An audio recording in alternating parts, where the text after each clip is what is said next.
Por que eu financiei o meu imóvel com a taxa Selic tão alta? Eu sou Marina Gabriela, consultora de investimento CFP, e estou aqui hoje para te esclarecer isso.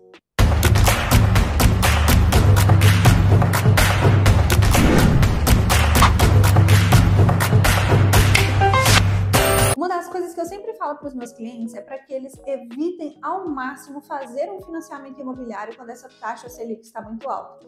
Isso porque a taxa Selic é a taxa básica de juros do nosso país, o que implica que quanto maior seja essa taxa básica, maiores serão as taxas dos empréstimos no mercado, né? Incluindo financiamento imobiliário, financiamento do seu automóvel, empréstimos consignados e por aí vai todo o caminhão de opções de empréstimos, né, que a gente tem no mercado financeiro. Então, eu sempre digo para eles evitarem ao máximo fazer esse financiamento quando a taxa Selic está alta, para que eles não paguem muitos juros nesse financiamento. Porém, contudo, entretanto, toda a vida, quem me conhece sabe, meus clientes também sabem, que eu sempre digo que, frente aos benefícios financeiros, estão sempre as necessidades e os sonhos. Então, com as necessidades e com os sonhos, a gente não brinca. Então, ainda que a taxa Selic esteja alta, se você achou sua casa dos sonhos, ou se você realmente tem a necessidade de comprar um imóvel, beleza, nós vamos tentar ali fazer o melhor possível para ter a menor taxa possível dentro do cenário que nós estamos vivendo. E esse foi o meu caso. Nesse ano de 2025, eu engravidei e eu e meu esposo precisávamos mudar do nosso apartamento atual na época, porque ele era muito pequeno e não cabia mais uma pessoinha ali dentro.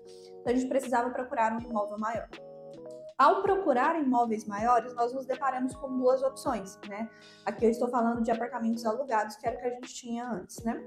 Nós nos deparamos com duas opções. Duas não, na verdade, três opções. Ou a gente pegava um imóvel exatamente do jeito que a gente queria e pagaríamos cerca de 10 mil reais de aluguel nele. Ou a gente teria que abrir mão da qualidade do imóvel e alugar um apartamento velho, com os armários velhos, sem elevador ou elevador em situações precárias, alguma coisa do tipo. Ou nós pegaríamos ali um apartamento para alugar que tivesse relativamente novo e que fosse dentro dos padrões financeiros que a gente estava esperando. Porém, contudo, entretanto, todavia, essa terceira opção, que era a melhor opção no momento, os donos dos imóveis estavam interessados também em vender aqueles imóveis. Então, corria-se o risco da gente entrar dentro do imóvel alugado, fazer toda a nossa mudança e dar ali os 6 meses de contrato, o dono pedir para que a gente saísse, né?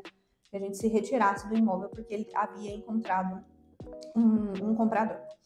A primeira opção para a gente era totalmente inviável, pagar 10 mil reais de um aluguel. A segunda opção, a gente também não queria abrir mão da qualidade do imóvel, né? A gente não queria um imóvel velho. Então, para a gente sobrava essa terceira opção. E a gente ponderou se fazia sentido, né, nesse momento que eu estaria prestes a dar luz ou recém-parida, talvez fazer uma outra mudança para um outro imóvel, caso o dono daquele imóvel ao qual a gente queria alugar encontrasse um comprador.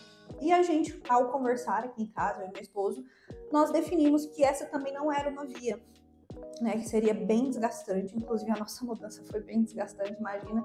Fico imaginando hoje com uma criança pequena como seria. Então a gente tomou, né, uma quarta via aqui, que seria realmente comprar esse imóvel que a gente gostou bastante, que estava num preço que cabia dentro do nosso orçamento. E antes de mais nada, gente, eu preciso te falar que financeiramente falando, não foi a melhor opção. A melhor opção seria realmente alugar esse imóvel, ao qual essa terceira opção que eu comentei com vocês, e continuar investindo por mês exatamente o valor que nós investíamos antes, né? Porque antes de comprar o imóvel, nós pagávamos o aluguel e mais do que o dobro do valor do aluguel a gente guardava para comprar uma casa um dia, que era realmente o nosso plano inicial. Então, a melhor opção para a gente seria continuar num aluguel e continuar juntando dinheiro ali para comprar a nossa casa no futuro, porque seja via consórcio, seja à vista, ou seja até mesmo um financiamento com juros baixos, seria uma opção mais interessante, só que lá na frente, não era para esse plano ter vindo agora não. Então, financeiramente falando, alugar e juntar o dinheiro para comprar a casa era a melhor opção financeira. Mas, de novo, né, nem sempre só isso importa.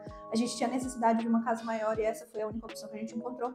Então, nós migramos, assim, para o financiamento. E aí, como é que ficou a nossa estrutura de financiamento? Nós pegamos ali todo o dinheiro que a gente estava juntando para comprar a casa, demos a entrada no financiamento, sim, pegamos uma taxa de juros absurda, mas que em outros vídeos depois eu vou ensinar vocês como resolver isso futuramente, como diminuir essa taxa de juros no futuro.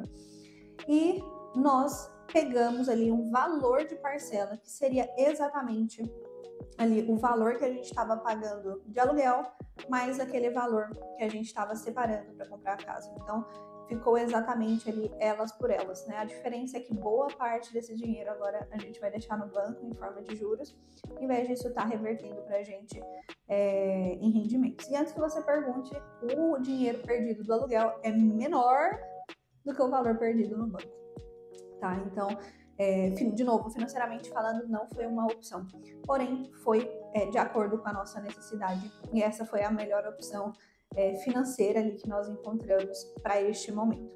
Em outros vídeos, se vocês quiserem saber mais, comenta aqui embaixo. Nós vamos conversar sobre como nós podemos mudar essa taxa de juros em um momento futuro. Porque um exemplo aqui para vocês, em 2021, mais ou menos 2021, quando nós tivemos a menor taxa Selic da história, que foi 2% ao ano, eu tive clientes que pegaram financiamentos a 6% ao ano. Ou seja, hoje, para esses clientes, compensa mais eles deixarem o dinheiro investido do que amortizar esse financiamento. E, eventualmente, no futuro, quando essa taxa Selic voltar a cair, e não, ela não vai voltar para 2%, isso foi um negócio muito fenomenal para a gente. Lá, quando essa taxa Selic cair de novo, existem alguns mecanismos que nós podemos fazer para diminuir os juros pagos no financiamento, mas eu vou deixar isso para um outro vídeo. Espero que vocês tenham compreendido, espero que vocês possam adaptar isso à realidade de vocês. Nem tudo que a gente escuta no mercado financeiro, dos influencers de finanças, é só sobre dinheiro, é só sobre finanças. A gente também precisa falar de sonhos e a gente também precisa falar de necessidades. Um beijão e até a próxima!